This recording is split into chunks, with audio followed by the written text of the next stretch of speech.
everybody, and welcome to Observing with Webb, where a high school astronomy teacher tells you what you're looking at, why it's so cool, and what you should check out later this month at night. Don't forget to check out my Podbean page, mrwebb.podbean.com, my YouTube channel, Mr. Webb PV, and my Twitter feed at Mr. Webb PV. You can also catch this in a podcast form on iTunes and Stitcher as well. So, October, I was looking over my notes from last year in October, and I was reminded that this was the month where all of you came out and supported me and supported the Pequea Valley Planetarium to get a $100,000 grant from Farmers Insurance Thank America's Teachers grant.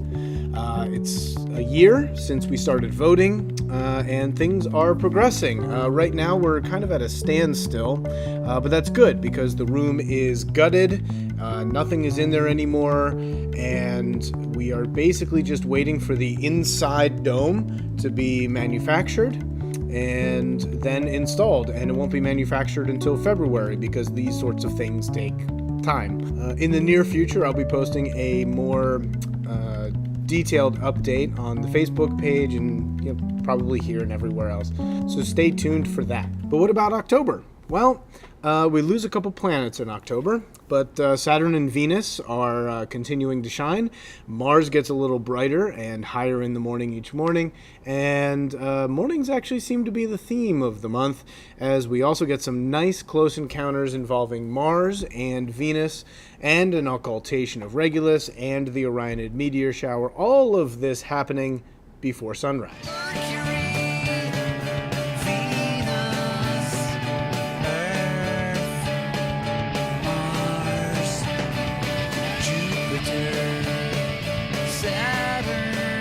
All right, there's bright things in the sky that are planets. What can you see and when?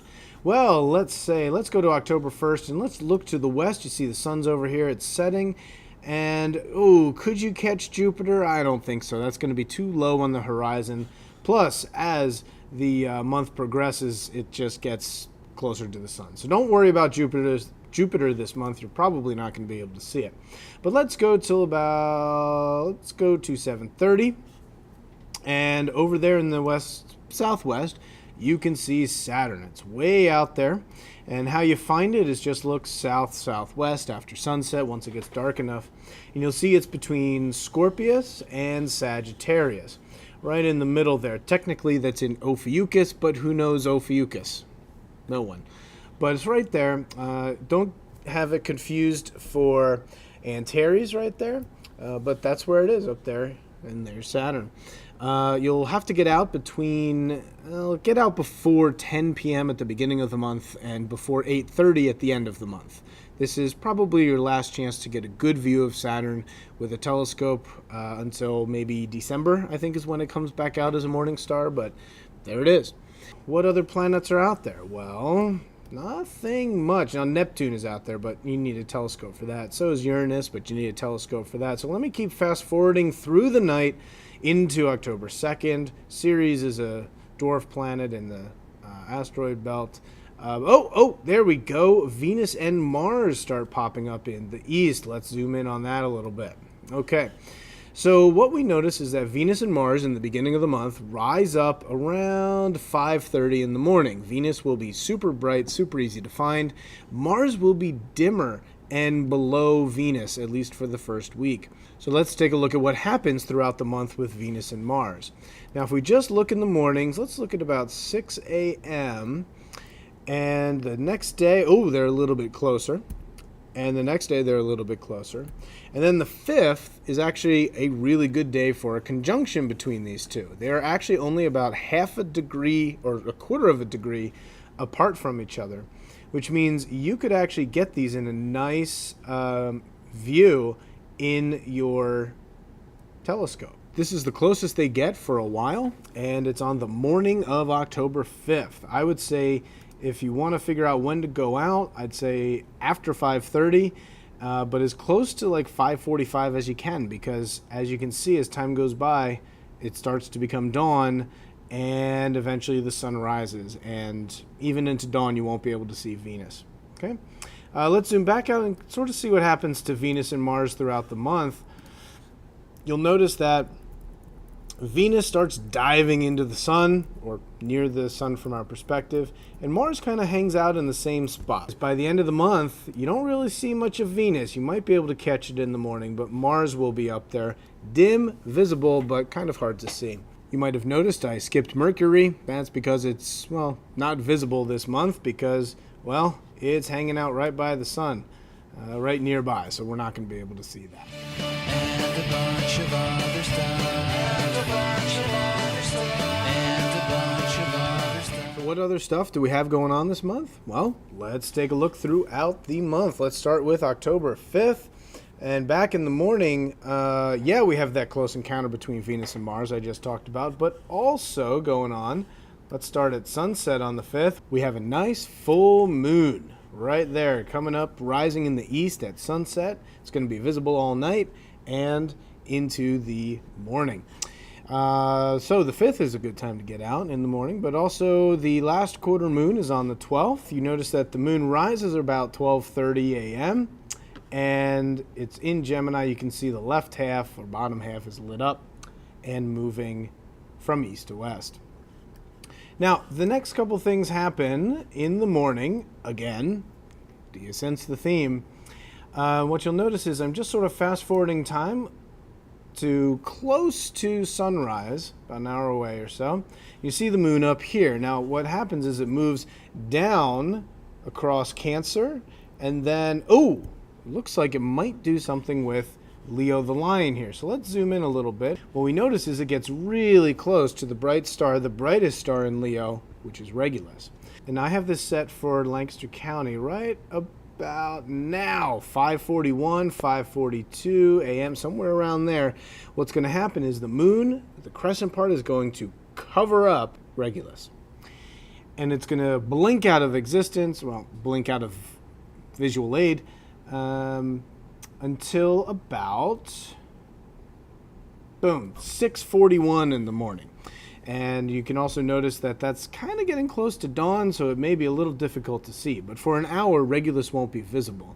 You can see an occultation of another star on the Parkway Valley Planetarium page, and maybe I can do another live, Facebook Live thing or something with that this time around as well. But anyway, that's the occultation of Regulus, again, in the morning. You don't need a telescope, but it would help to keep it in vision if you have a tracking one.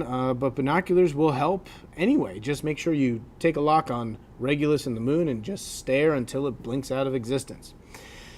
All right, so let's zoom back out. Okay. Oh, there we go.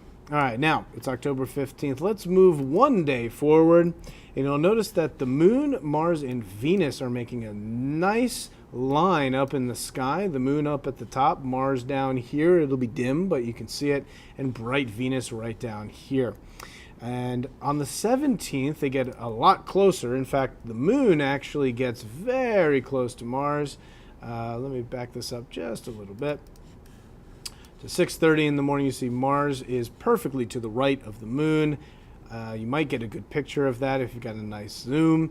But there they are on the morning of the 17th. And then on the morning of the 18th, the moon actually dives well below Venus. And you've got Mars, Venus, and the moon making sort of an arc. In fact, looking at it now, they sort of pair really well with these stars. Let's see. This one is Zavijava, apparently. This one is Zanaya and Porima. So you can actually check that out. I might actually go out and get a good picture of that since it's a nice little lineup there. But that would be on the morning of the 18th. Okay. The 19th in general is the new moon, which means the moon is completely invisible to our eyes because it's basically in front of the sun. That would be the 19th. And then on the 20th to the 22nd is when we have the Orionid Meteor shower. Now, I don't normally say too much about this shower, and that's because you get about 10 to 15 meteors per hour, which is kind of like one every 5 minutes or so. Sometimes it'll be longer, like 10 minutes, or shorter, like a minute, but on average 10 to 15 an hour. But we don't have any moon to compete this year, and that means it's going to look pretty good, especially since it comes from Orion's club, right? So the Orionids appear to be coming from this part of Orion. And what you want to do is get up early in the morning, look at the sky for a while, see what you can see. Look at the entire night sky, get a nice chair to sit down on. Don't just sit on the ground, it would probably be too cold. And just look at the entire night sky and see what you see. You can actually do a meteor count if you have a lot of time. I'm looking at you retirees out there. Then we've got the 23rd and 24th. Now we switch to the evening. We go to sunset and we look at the west. And oh, there it is. There's the moon. It's a nice crescent on the 21st, a thicker crescent on the 22nd. And here we go. We get closer to Saturn. Now let me move this to about 7:30 when it gets a little bit darker. And off in the southwest, Saturn is going to be nice and visible right next to the moon. And then on the 24th, the moon is above Saturn, about the same distance away, actually only about 5 degrees above and to the left of Saturn. So if we zoom out just to get a little feel for the traveling here, we've got the 25th, it's higher and thicker, higher and thicker, higher and thicker, and then on the 27th is the first quarter moon. It means the right half is lit up. You can see it just about till midnight. And lastly, let's go to Halloween. See what we can see if you're a sidewalk astronomer and going out there and showing some trick-or-treaters the stars. What's out there to look, you sidewalk astronomers? Well, you've got Saturn over here in the southwest, and you've got the moon over here in the southeast. That's probably really good for your trick-or-treaters that are going around. Are there patterns in our skies? Are patterns only in our eyes? So what about the constellations? What can you see? Well, I have us looking straight up at the zenith right now. And as you can see, Cygnus around 8 p.m. in October is right straight above us. It's really beautiful, and if you're in really dark skies, you might even catch some of the Milky Way going through it. And then if you stay up even later till like midnight, you'll notice that Pegasus flies on in with Andromeda off to the side, and the Andromeda galaxy above it, almost, actually that's really close to the zenith. Pretty much at the zenith at midnight in mid-October. So that's a perfect, probably the best time to see the Andromeda galaxy in your telescope.